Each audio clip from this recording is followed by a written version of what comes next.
Right now, millions of people are perfectly happy dropping their hard-earned cash on the M5 MacBook Pro, completely unaware that they are buying into the end of an era. Behind the sleek marketing videos and the carefully curated benchmark charts, Apple is quietly bracing for one of the most volatile architectural shifts in its history. If the latest supply chain reports are accurate, the upcoming M6 generation isn't just a regular spec bump, it is a fundamental reinvention of what a Mac can do. But there is a massive, incredibly expensive roadblock standing in the way right now, and it's already forcing Apple to quietly pull products off their digital shelves. Today, we are breaking down the leaked M6 roadmap, the hidden component crisis no one is talking about, the highly anticipated introduction of Tandem OLED, and why the ultimate MacBook Pro you actually want might not arrive until 2027 and cost a small fortune. Let's separate the signal from the noise. Let's start with the elephant in the room, or rather, what's suddenly missing from it. If you log on to the Apple Store today and try to buy a baseline Mac, you might notice something strange. Certain lower-tier memory and storage configurations have completely vanished. They aren't listed as on backorder, they have simply been erased from existence. This isn't an accident, and it isn't just Apple aggressively upselling you. We are currently in the middle of a severe, global tightening of high-speed RAM and NAND flash storage. Even Apple, a trillion-dollar juggernaut that practically dictates the global supply chain, is feeling the squeeze. Because component costs are skyrocketing, Apple is actively restructuring their baseline models to protect their legendary profit margins. Why does this matter to you? Because this shortage is the absolute center of gravity for the entire M6 rollout. It is dictating everything from pricing tiers to release dates. The era of the budget-friendly, entry-level MacBook Pro might be on a temporary pause, as Apple hoards premium, expensive silicon for their next-generation architecture. So, how exactly does this component crisis affect the actual computers? According to the latest leaks, Apple is still targeting the very end of this year for the debut of the base M6 chip. The rollout will reportedly start exclusively with the 14-inch MacBook Pro. But here is the critical detail you need to know before you swipe your credit card. This machine is going to be a sheep in wolf's clothing. To offset the massive spike in internal component costs we just talked about, Apple is reportedly keeping the exact same external chassis we've had for the last several years.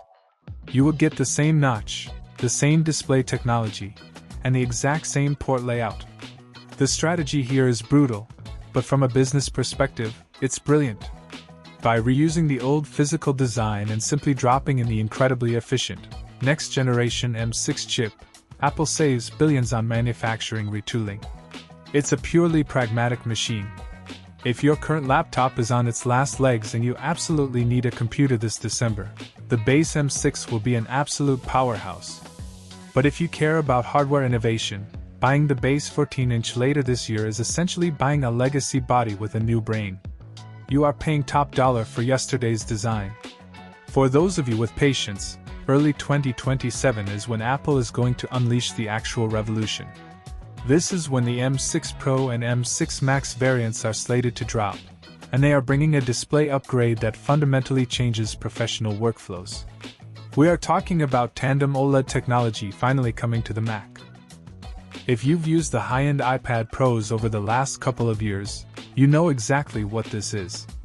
By physically stacking two distinct OLED panels on top of each other, Apple solves the two biggest historical problems with organic light-emitting diodes: peak brightness and pixel burn-in.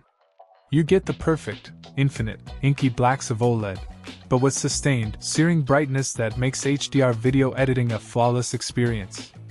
Imagine grading 8K footage or working in complex 3D environments in a brightly lit studio, or a glaring airport terminal with zero compromise in color accuracy. More importantly, it does this while drawing significantly less power than the current mini-LED screens. Your battery life is going to skyrocket even during heavy processing loads. But that's not even the wildest part of the 2027 roadmap. Multiple industry analysts are pointing to this generation as the moment Apple finally integrates native cellular connectivity into the MacBook Pro. We've been begging for this for a decade.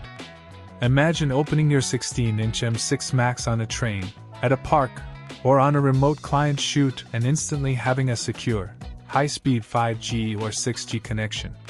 No more draining your phone's battery via hotspot. No more routing your secure data through sketchy public Wi-Fi networks.